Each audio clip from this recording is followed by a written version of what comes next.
You hear the word murder, and your attention snaps awake before your values can explain why it pulled you closer. Your brain is not applauding harm. It is reacting to danger information wrapped inside an unfinished story loop. When danger is mentioned, your attention narrows, questions open, and your mind starts hunting missing pieces fast, instinctively. That pull can feel wrong because the subject is dark. Yet curiosity does not always obey comfort rules. Curiosity often begins when your brain senses a gap between what you know and what might matter next. A murder story creates a sharp gap. Safety has broken, but the reason stays hidden from your mind. Your brain hates that hidden space because uncertain threat feels louder than ordinary unanswered trivia in your head. Dopamine enters this story because it helps push you toward things your brain marks as worth pursuing now. That does not mean pleasure in harm. It can mean motivation to resolve urgent information before danger repeats. The first twist is simple. Dopamine is not just the chemical of happiness or guilty pleasure at all. It helps your brain learn what deserves attention, what changed unexpectedly, and what might matter again later soon. So when a murder story begins, your brain may quickly register danger, mystery, uncertainty, and possible survival knowledge. Those signals combine into a powerful mental hook. Even before you understand why, you are still listening closely. The story feels disturbing, but the question behind it feels unfinished, and unfinished questions can become reward signals. Before judging yourself, your brain needs one answer. Is curiosity about danger really the same as liking danger? Dopamine has a reputation problem because people call it pleasure, then stop before explaining the deeper machinery underneath. In reality, dopamine is tied to motivation, movement, attention, learning, and the pursuit of valuable goals. It can rise around rewards, but also around reward cues, surprises, and information your brain wants to chase. Your brain does not only ask if something feels good, it asks whether something demands action now. That distinction matters because dark stories rarely feel pleasant, yet they can still become incredibly compelling. A clue appears, a motive shifts, and dopamine-linked systems may push attention toward the next answer. The pull is closer to wanting than liking, closer to pursuit than simple enjoyment or moral approval. You may dislike the subject and still feel driven to understand how such danger could ever happen. Dopamine helps mark that drive, especially when the story promises an answer just beyond your reach. This is why suspense can feel uncomfortable and rewarding at the same time inside your nervous system. Your brain tracks prediction, not suffering.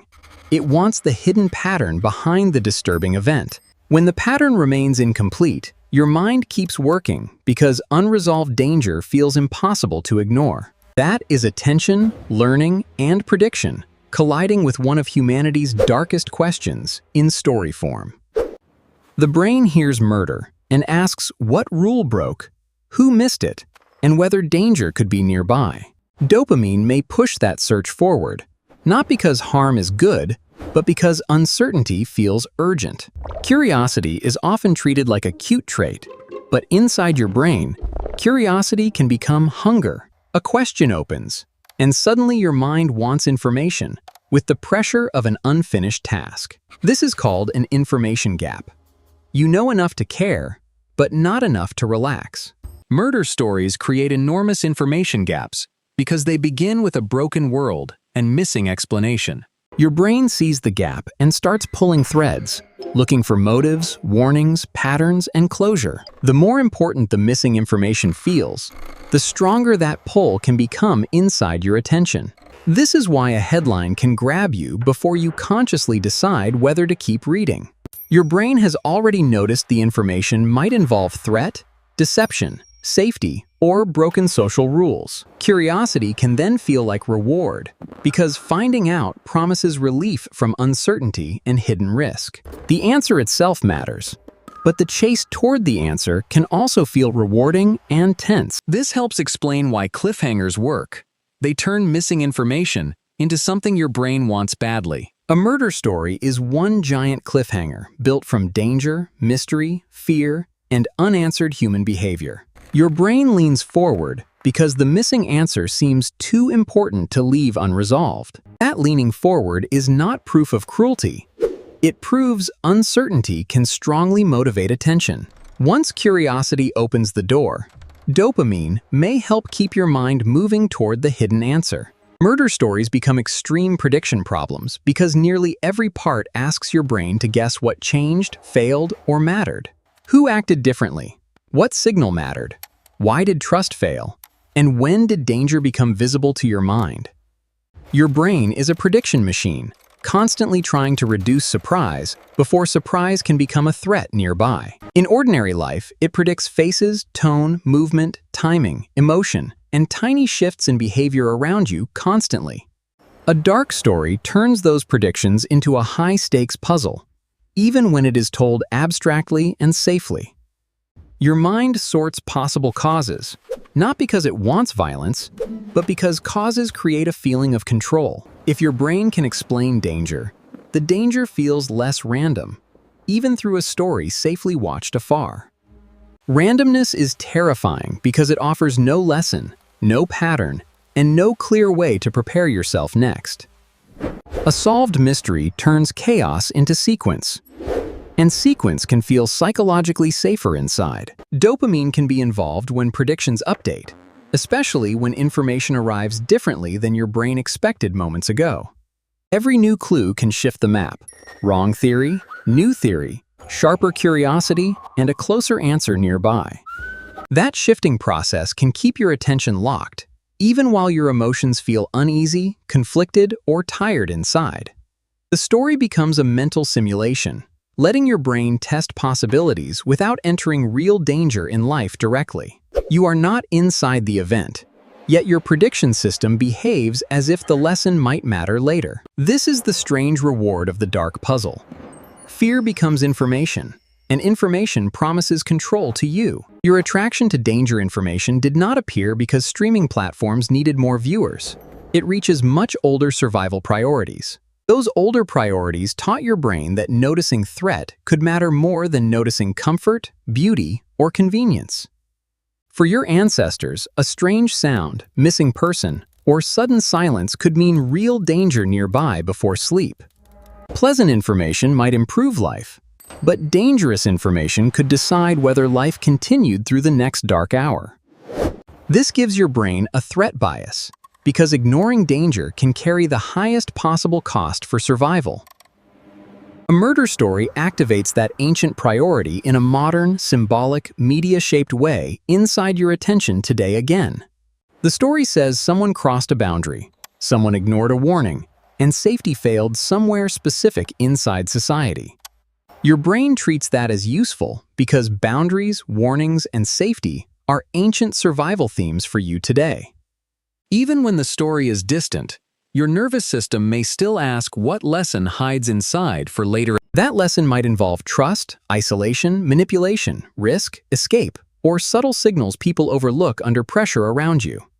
This does not make every true crime story healthy, accurate, necessary, or right for every viewer at night. It only explains why threat information can feel louder than neutral information inside your attention so quickly today. Your brain would rather overnotice possible danger than undernotice something that could have mattered for survival later nearby. That old rule feels strange today, when danger arrives through headphones instead of footsteps behind you at night. Modern media can press ancient buttons, turning survival attention into curiosity, suspense, and repeated viewing on demand today. Safe fear is one reason dark stories can feel strangely rewarding when your body stays protected from immediate danger. Your body may be in bed, on a couch, or walking calmly with headphones on while listening safely. Meanwhile, your brain receives danger signals from a story, a voice, a title, or one unresolved question inside. That creates a split. Your mind explores threat, but your body knows the room remains safe around you. This controlled distance changes everything, because fear without immediate danger can become watchable, tense, and sometimes even addictive. You get the intensity of danger information without the real cost of being inside danger yourself at all. Your heart may react, your attention may tighten, but your muscles do not need to run anywhere tonight. The brain can rehearse fear, test predictions, and seek answers, while physical safety remains intact around you nearby. That combination is powerful because safety allows curiosity to stay open instead of shutting down completely inside you. In real danger, curiosity can vanish quickly, replaced by escape, freezing, or urgent protection before any deeper thinking continues. In safe fear, curiosity survives because threat is contained by distance, screen, narration, or time around you safely. This is why the same subject can feel unbearable in reality, but compelling in documentary form from distance. The format creates a boundary. This is danger information, but it is not happening to you right now. Dopamine may help pull attention through that boundary, especially when answers keep arriving in stages one by one. Your brain learns the dark from a safe place, and that safety changes the emotional chemistry inside you. Morbid curiosity sounds suspicious, but it does not automatically mean you want anyone harmed or enjoy suffering at all. It means curiosity about threatening, frightening, taboo, or dangerous information that people usually avoid discussing openly in polite life. Your brain may want to understand dangerous minds because those minds break ordinary social predictions so sharply inside. When someone violates basic human rules, your social brain asks what warning sign was missed before trust collapsed. This system shows how renewable energy sources produce, store, and distribute power to our homes and vehicles efficiently. True crime often mixes several hooks at once: mystery, psychology, justice, fear, empathy, and survival learning inside you. The strongest pull may come from understanding motives, not from enjoying the outcome or admiring the harm itself. Your brain wants a map of danger because mapped danger feels less shapeless, random, and impossible to understand. This infographic shows how renewable energy from the sun and wind is converted and then distributed to power transportation and homes. Why opens the loop, and dopamine-linked seeking can push your attention toward whatever seems able to close it. But morbid curiosity has limits, because curiosity can slide into numbness, anxiety, or unhealthy repetition over time quietly. The question is not whether you can look at darkness, it is how you choose to look closely. Healthy curiosity studies danger without turning victims into props or offenders into fascinating heroes in your imagination at all. It asks for patterns, prevention, empathy, and understanding, instead of shock, spectacle, or graphic detail inside the story. The safest version of this curiosity keeps humanity visible, even when the story studies inhuman behavior very closely. A murder story is also a social warning, because humans survive by reading other humans very carefully. Your brain constantly evaluates trust: who feels safe, who seems unstable, and who might hide intentions. That evaluation is usually quiet, running beneath conversations, expressions, habits, and small behavioral changes you notice. Murder stories amplify that system by showing a social world where normal trust failed, dramatically and painfully. Your brain may listen for the rulebook. What signal should someone have noticed earlier in the pattern? The answer may involve context, manipulation, isolation, escalation, secrecy, or a pattern others dismissed too early. Each pattern becomes a possible warning. And warnings feel valuable because they promise protection before harm repeats. This is not paranoia by itself. It is your social prediction system searching for safety information. Humans are not only curious about events, but about minds, motives, alliances, and betrayal within groups. The darker the social violation, the harder your brain may work to explain the person behind it. That explanation can feel rewarding because it converts social chaos into something organized, understandable, and less shapeless. Justice also matters because your brain wants broken rules answered by consequence, meaning, and repair afterward. When a story moves toward resolution, your mind may feel release from social uncertainty and unfinished danger. The final answer can feel like closure, even when the real event remains tragic, painful, and human. Your brain rewards the map, not the harm, It wants the rulebook back after chaos. The problem begins when the curiosity loop stops teaching you and starts feeding stress inside your nervous system. Your brain can mistake repeated exposure for preparation, even when it only increases anxiety and vigilance. One more episode can feel like safety research, but sometimes it becomes emotional rehearsal instead. You start scanning rooms, distrusting strangers, or replaying stories long after the screen turns off. That is when danger information is no longer contained by the safe distance around you. Dopamine-driven seeking can keep you clicking, while stress systems keep your body slightly activated. The combination may feel like fascination, but it can become exhaustion, fear, or sleeplessness later. Your brain is not broken if this happens. It is simply responding too strongly. The solution is not shame, but boundaries that protect attention, sleep, and emotional balance. You can choose stories that explain psychology without graphic detail, glorification, or endless shock around your mind. You can pause when curiosity stops feeling informative and starts feeling like compulsion in your body. You can notice whether the content leaves you wiser, calmer, or only more afraid afterward. The brain learns from what it repeatedly watches, so repetition deserves conscious control from you. Not every dark question needs 10 more episodes before bedtime to feel answered for your brain. Curiosity is powerful, but your attention is limited, and your nervous system deserves recovery before the final answer. So why does your brain release dopamine when hearing about murder? And why does that question return? The cleanest answer is not that your brain rewards murder, violence, cruelty, or suffering. It may reward urgent information, unresolved danger, prediction updates, and the chase toward understanding instead.